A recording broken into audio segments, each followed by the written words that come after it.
Napansin mo na rin ba sa dalampasigan ang punong ito na kung tawagin ng ilan ay butong o puno ng bituon, sapagkat ang punong ito pala ay maraming pagkakagamitan.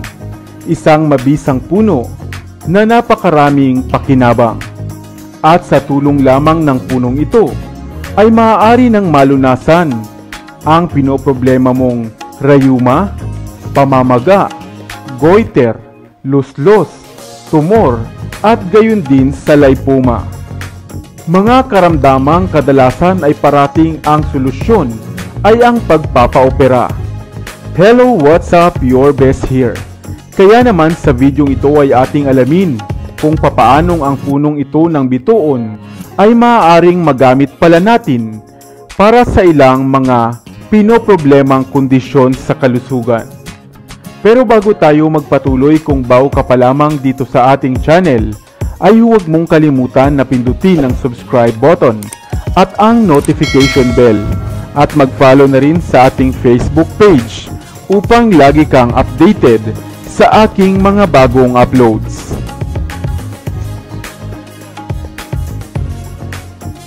Ikaw ba ay mayroong mga karamdamang kabilang sa ating mga nabanggit?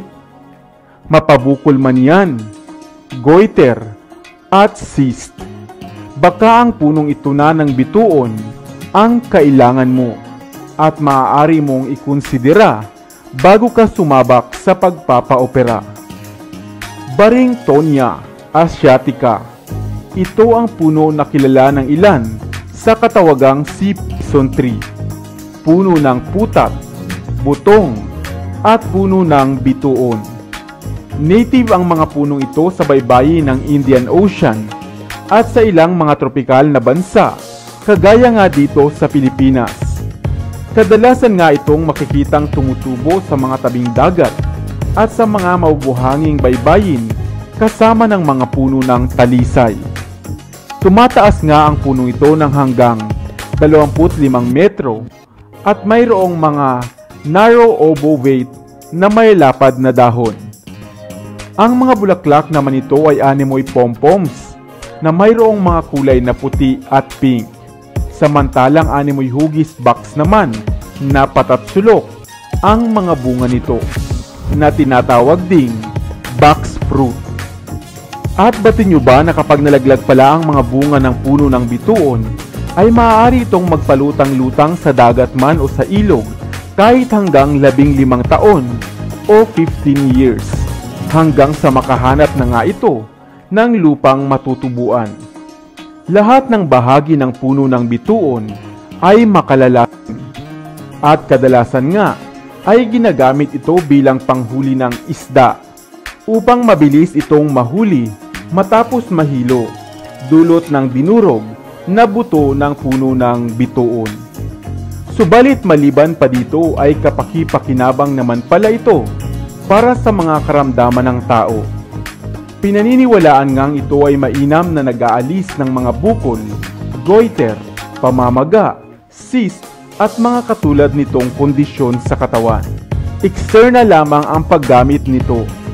Maaari mo nga itong gawing langis o cream bago ito gamitin. O di kaya naman, kung mayroong puno sa inyong lugar ay maaari mo ngang durugin ang mga buto nito o kudkurin ang laman ng bunga nito, at pagkatapos nga ay ito ay tapal sa mga apektadong bahagi ng katawan. Bagaman ito ay hindi pa nga aprobado ng DOH, ay marami ang nagpapatunay na ito ay napakahusay bilang pantapal na halamang gamot. At maaari mo ngang ikonsiderang gamitin muna bago ka magpa-opera, na nangangailangan pa nga ng malaking halaga at proseso. Mga miracle tree na madalas ay nasa tabi-tabi lamang natin. Di natin pinapansin ang ilan, pero napakahusay pala at kapaki-pakinabang. Nag-iintay lamang na atin itong matuklasan. Ikaw, may kakilala ka na ba na nakasubok ng gumamit nito? O ikaw na nga mismo? Sana ay may bago kang natutunan sa videong ito. Talisay, isang klase ng punong kahoy na natural na ngang tumutubo sa mga tropikal na bansa kagaya ng Australia, Madagascar at maging dito sa atin sa Asia. Kilala rin ito sa mga katawagang country almond, Indian almond, tropical almond, Malabar almond at sea almond sapagkat karaniwan itong makikitang tumutubo sa mga dalampasigan. Isang uri ng puno na kabilang nga sa mga leadwood family na Combretaceae at popular sa binomial name na Terminalia catapa. Madalas makilala ang punong ito dahil sa mga lilim nitong bigay. Tumataas ang talisay ng hanggang 35 metro at mayroong mga palapad na mga sanga na animo nga ay hugis vase. Malalapad rin ang mga luntian at makikintab nitong dahon. At ang mga bunga naman na maaari mo ngang kainin. Kagaya ng pili, maaari mo itong kainin ng hilaw at pwede mo ring lutuin. Ginagamit nga ito sa paggawa ng mga langis o kaya naman ay lana. At maaari mo ring gamitin sa pagluluto. Subalit maliban dito ay marami pa pala itong benepisyong hatid. Ang katawan ng puno ng talisay ay kadalasang gamit sa paggawa ng mga canoes o mga bangka. Ang dahon naman nito ay mayaman sa mga flavonoids katulad ng kaempferol at quercetin at madalas ngang gamitin bilang herbal na halaman. Sa bansang Taiwan, ang mga nahulog ng dahon nito ay pinupulot upang gamiting panlunas sa mayroong mga sakit sa atay. Samantalang sa Suriname naman, ay pinakukuluan ang dahon nito at ginagawang tsaa na panlunas sa mayroong mga diarrhea at dysenteria. Ito rin ay pinaniniwalaang makatutulong upang makaiwas sa pagkakaroon ng cancer.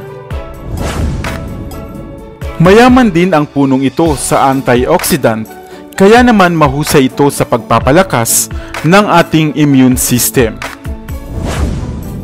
Kaya naman huwag mong baliwalain ang puno ng talisay. Hindi lamang isang ornamental na puno, kundi pwede ring panlunas sa ilang karamdaman. Sa inyong probinsya, mayroon pa bang mga puno ng talisay? At ano naman ang tawag nito sa inyo? Sana ay may bago kang natutunan sa videong ito. Dito na sa Best TV, tayo ay matuto. Utak mapuno ng bagong kaalaman. Dito na sa Best TV, tayo ay lumibot. Lihim na mundo ay ating matuklasan. Dito yan sa Best TV. Dito yan sa Best TV. Dito yan sa Best TV. Sapagkat lamang ang laki may alam. Dito yan sa Best Tara TV. bes, sabay-sabay tayo na matuto. Pagkat dito sa mundo lamang ang siyang marunong. Ating utak salinan ng panibagong dunong. Mga bagay na sa buhay ay makakatulong.